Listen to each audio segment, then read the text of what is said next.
It is 6:42. Welcome back to Great Day for this Tuesday. We have too much fun on this program there, Jason Parkin, and we always have a good time. We visit with the folks from Westside Auto Pros. Ron, the car guy, nope, he's still playing hunky. Joe, the car guy, is here. How you doing, my friend? I'm good. Now, Jason's been mentioning... Is it hard to work for a guy who really doesn't have much of a work ethic? Do you have to motivate yourself? You know, he's never at work. We just ignore him. Okay. We let him think he's the boss, but we know who the real one is. I was going to say, I think we know who the real boss of the place is, Joe, but you're here to tell us about a situation that's kind of big this time of year. Yeah. Jason just mentioned very slick. We all experience very slick roads on the way in this morning. Yeah. Exactly, yeah. We were just talking as I pulled out this morning, to head into downtown here. It was very, very slick on the side roads. I've never four-wheel seen this drive much frost on the roads, like accumulated overnight. So yeah, be careful out there. So yeah, we're talking about four-wheel drive and all-wheel drive vehicles and how to maintain those so you don't get the big nasty And this bill. is about the time you guys start seeing these problems anyway. It is, yeah. You know, it's kind of like the battery where you go out when it's 20 below and you hit the key and it doesn't start. This is also the time that the four-wheel drives are being used the most, and so that's when we start seeing failures on them. There's two distinct differences between four-wheel drive and all-wheel drive. All-wheel drive is a full-time, you don't have to push a button. If a wheel senses that something's going to slip, it will automatically engage all-wheel drive.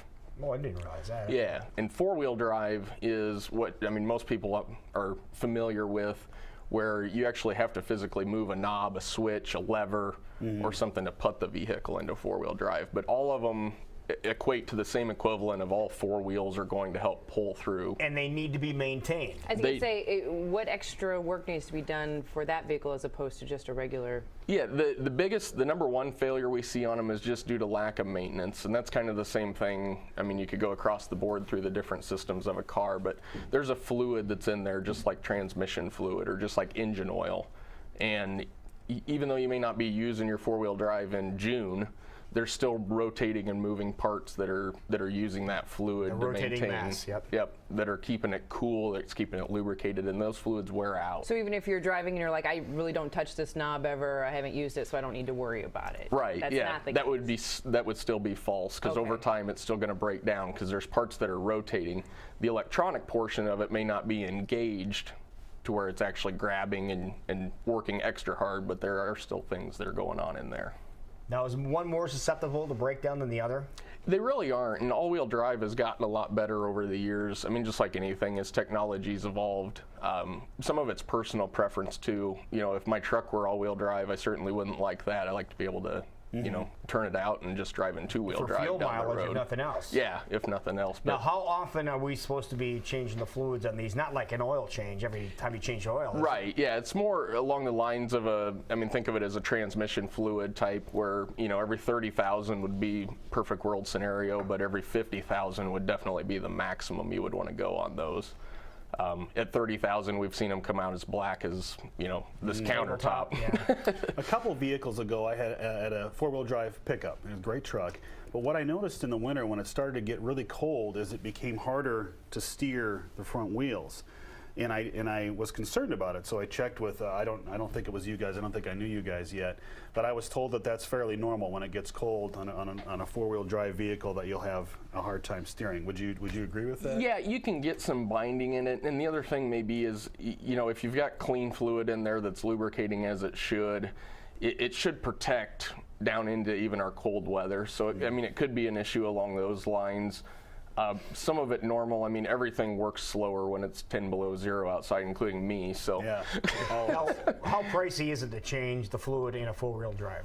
A lot of places offer, which we do, a package where, because you've got a front and a rear differential is what they're called, and then you've got a transfer case, which is what actually transfers the power from front to back.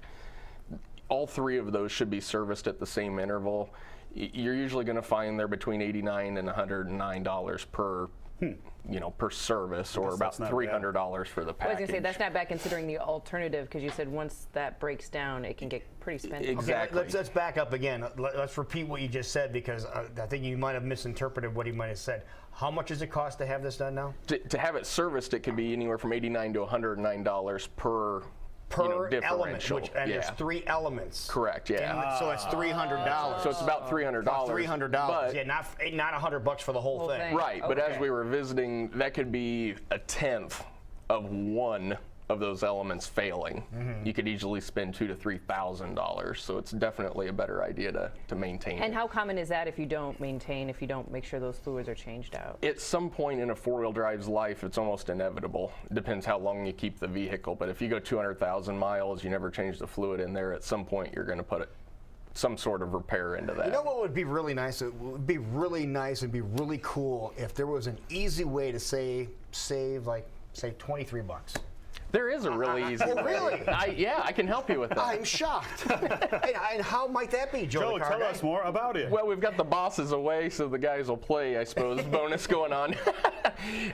Just come in and let us know that you saw me on Great Day this morning, and we'll give you $23 off any service, and that can be, as little as an oil change. A regular oil change. A regular oil change. There you go. There's only one asterisk or disclaimer with it, that we can only use one coupon or one of those at a time, or you don't ever get to see Joe the car guy again. So. Okay, yeah, you'll get in trouble then. Yeah, you can take Exactly. advantage of it. You slide one under the rug, right? Yeah, okay. exactly. All right, so just go over to Westside Auto Pros. How do you get to Westside Auto Pros? It's the easiest way to find your location. Easiest way is we're between Burger's Bagel Bakery and the Willis Auto Campus off of Swanson Boulevard. That's 86th and 100th and Clive. Or just jump on Facebook. There's a map there. Yeah, or call me or we'll guide you in. There you go. What's your number? You know your number? We do, 225-9090. Easy to remember as well. Joe the Car Guy, thank you, sir. You Good bet. job. Thanks, Again, Joe. take advantage of it. Just go in there and say, hey, Joe the Car Guy sent me in here. Save $23 just for mentioning that. It's 10 minutes before 7 o'clock. When we come back, totally serious news time. My great day.